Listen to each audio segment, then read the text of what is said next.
I think it's time to talk taco. That's the new criticism that Trump has been given by people on Wall Street. And again, these are not our friends. It stands for Trump always chickens out.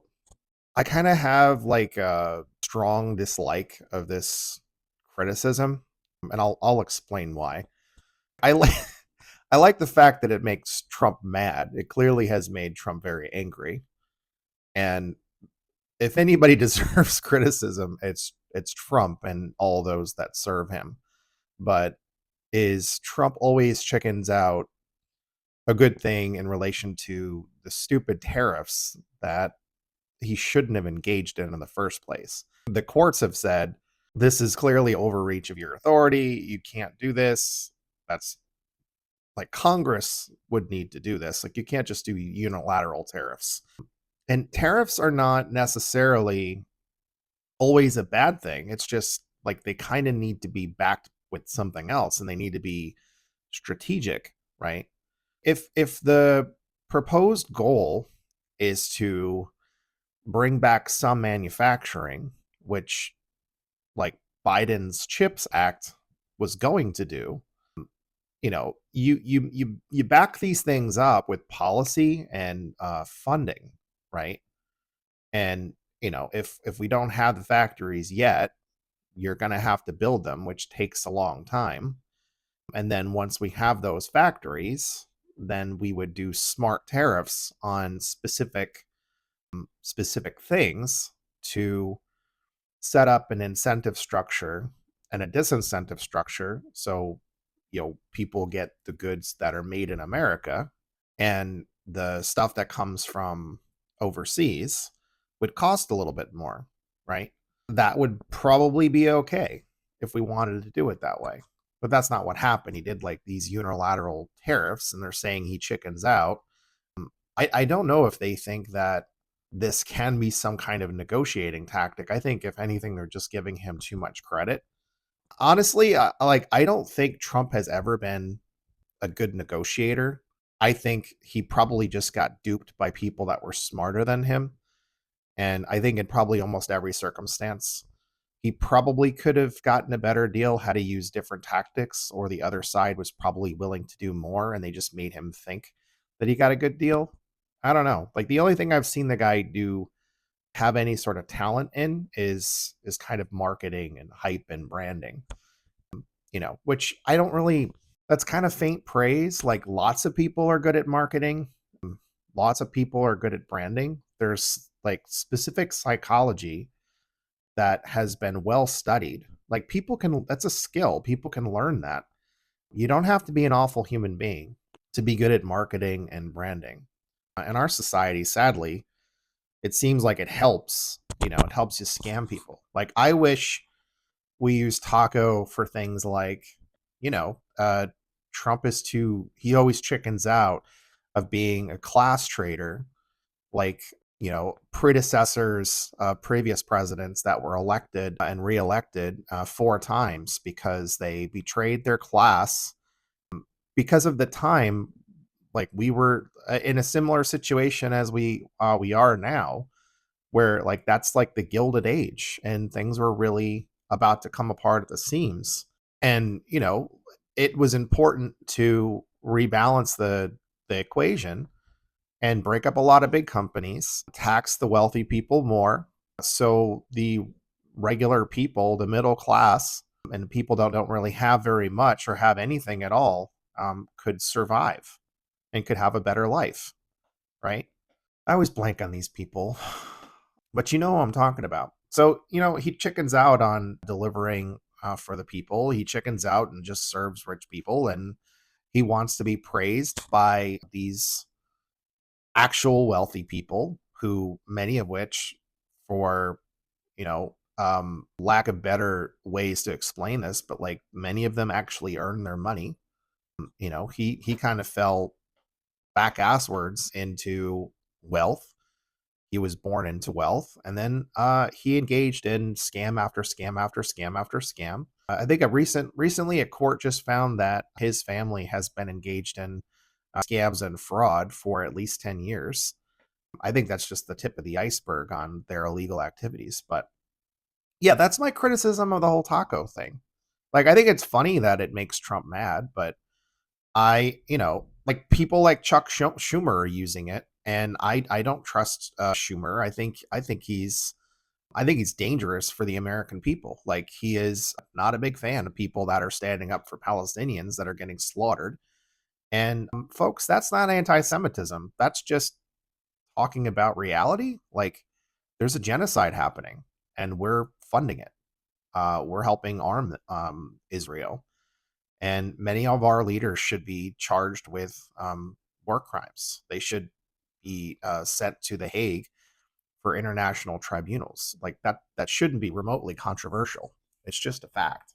But I'm worried how, he's going to approve Palantir's use of our data for surveillance and for targeted attacks, whether it's our freedom of speech, whether it's our ability to work in this country and earn money, whether it's to freeze our bank accounts, whether it's get to put us under scrutiny, suppress us on social media. Like, if you look into Project Esther, nothing I'm saying is crazy at all or conspiratorial. Like, part of Project 2025 is Project Esther. Check out Legia Miller's recent video on YouTube on this. She does a much better job outlining this, but it's kind of a like propaganda on steroids, but using government surveillance capabilities, or actually the private company Palantir using their capabilities using AI to do all kinds of harm to people that are, they'll say it's support of Hamas if you're standing up for Palestinians that, like, you just don't want people to be slaughtered. Like, it's not anti-Semitic to say that Israel's government, is a fascist regime. They've lost their mind. They've had the destabilization of the Middle East in mind for a long time to expand greater Israel. Israel is a settler colonial project. It was started based on um, basically like America's guilt for not accepting political refugees during World War II. People died because we wouldn't accept them. So they set up a state on other people's land. They kicked Palestinians off their land. And Israel has been expanding in that area in Gaza for decades and have been engaged in atrocities towards those people. They have a wall. It's an apartheid. It's atrocious. And I'm not saying that I'm not excusing things that Hamas has done, but when a westernized nation, settler colonial project, engages in atrocities and does things that are radicalizing of a people, they shouldn't be surprised at all when there are responses, like happened on October 7th. But like, history didn't start on October 7th. I'm not anti-Semitic. I have no issues with Jewish people that are living in peace and just trying to live their lives, and are not hurting anybody. I don't have an issue with Jewish people that are not going and stealing other people's homes and kicking them off their land. I'm not okay with any settler colonial project. Like, what this country did, its original sin, and kicking American Indians off their land and then making treaties and breaking treaties, making people sick, murdering people. Andrew Jackson was our only president so far that violated a Supreme Court order to not do something, engaged in the what we now know as the Trail of Tears. And the true history of what this country has been about from its inception is not really told to us when we're getting our education. You have to learn about it later in life. You have to seek this information out on your own. And it's not lies to say that, our, like, quote unquote original sin was a genocide, and then slavery to follow, and then, targeting groups of people that came here as refugees, came here to have a better way of life because of things that were happening where they're from. And many times the United States had intervention that disrupted things in the places where they come from. Like, anybody who says, if you don't like it here, go somewhere else or go back to where you're from, wherever that person is from, you should look up U.S. intervention. in that country. So anyway, this turned into a longer thing, but the conflict in Gaza is one-sided, and it should stop. And I worry about people like Chuck Schumer, Hakeem Jeffries, who are not meeting the moment. I wish we had stronger leadership, bolder leadership in the Democratic Party that were not afraid to, like, I wish the Democrats in leadership would stop being tacos. Like, they're chickening out on calling out billionaires that are destroying our world, quite literally, for greed. I have a solution for their mental illness. Like, it is a fact, as far as we can tell, having amassed so much wealth is not good for your mental health. It doesn't actually make you happy, even though you have every possible means to get whatever it is that you need or want, that you can purchase anyway, but it still doesn't make you happy. We know that, like, once you pass a certain amount of wealth, like at one point when they studied this in America, the magic number was something around $70,000. Now, that might vary a little bit from region to region in the United States, but that's sort of the point where you can basically get all your basic needs met, and maybe have a little bit of money left over. Now, that's not including, if you have like a medical emergency or some major financial hardship that basically bankrupts you in America because we don't care enough about our people to protect them from things like that. But that's the satisfactory monetary number that it takes in America. And in California, I think it's probably like closer to, I don't know, $250,000 or something like that, or at least like across two income streams. Cause now, it's mostly you have to have two earners in a household in order to make it. So I don't know. I think it's fair to use taco. I just wish people would use it in a more, what I would say, based way. I think people have to stop being chicken about calling out the people that are doing the most harm and the ones that are like funding all of these projects. It's the billionaires, it's the oligarchs, it's the robber barons. So stop chickening out people in power. Republicans, stop chickening out about like doing your job and holding Trump and this entire regime accountable. You're not going to be protected. Appeasing him is not going to protect you forever. If he becomes a dictator, what do you think is going to happen? If you've ever said anything against him, he's going to go after you, and he's going to have all the tools to do it. And it's not just him. Like people like Peter Thiel, Mark Andreessen, inspired by this dark Enlightenment thinker, Curtis Yarvin, who has a total misread on everything. These people are dangerous. And if they have all the tools, a private company, no accountability, all of our information, if they have sufficient controls in place, it is too easy to target anyone and do any number of things. So stop chickening out before it's too late. Don't be a taco. Yeah, just a based perspective. That's just me. I don't think taco is properly used by Chuck Schumer, who's like, he's not being tough enough on Iran. He doesn't want to go to war with Iran. Like, that's a really stupid way to use taco. It's stupid to use taco by saying like he's chickening out on the tariffs. The tariffs were never a good idea in the first place, the way that they were used.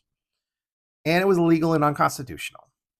So let's use taco in a more based way if we're going to use it at all. And you guys, please stay tuned. I'm working with one of my other community members that's part of like the No Kings Action Network. And there's a project that we're going to be working on pretty soon. So stay tuned for that. And if you've made it this far, I really appreciate you taking the time to listen to me, just some random dude on your screen talking about issues that I think are important. And I think you should think they're important, but you're entitled to your own opinion. You may not necessarily know all that I'm talking about, because I can't assume that you've consumed all the same media as me, because we all get sort of like a personalized feed. So that's hard. But I appreciate you making it this far. Please, if you have the option to subscribe, if you're seeing this on YouTube, please do so. If you like my content, please hit like and hit the bell so you can get notified when I release new videos. If you're on TikTok or Blue Sky or Instagram, please like and follow and share. And then if you have something you want to say, even if it's just something as simple as, I don't know, based taco or something, that would crack me up, to be honest. And let me know you've got as far as about almost 19 minutes or whatever this ends up being cut to. Anyway, today is June 4th, 2025. It's about 12:39 p.m. I just want to share some thoughts. So you guys take care of yourselves. The way that we get through this fascist takeover, a lot of Western nations, is by building up our communities, their strength in numbers. That way, nobody has to feel alone, feel isolated. There are lots of different things that we can do. You don't have to do everything, but try to find something that you feel like you can do. And if you find more, that's great too. But what you can do is enough. I don't care where you're from. I don't care if you practice a religion or not. I don't care which cultural background you have. I don't care if you're connected with your community right now or you're deeply connected to your community right now. If I don't care who you vote for, I see you as a human being deserving of full human rights. And I want you to feel like you have a place in the world because isolation sucks. I've been there. Having negative thoughts about yourself and your life and your status and your status and your standing in life sucks. I've been there. There are ways to get through those things, and believe it or not, they are temporary. I've fought mental health issues before. I fought through financial hardships before. I've fought through difficult relationships. I've had challenges with my family. I've had lots of different stages in my life about like my political understanding of things. I've been ignorant about all sorts of things and will probably continue to be ignorant about all sorts of things because being ignorant is to be a human being that has not yet sought sufficient knowledge to understand something more.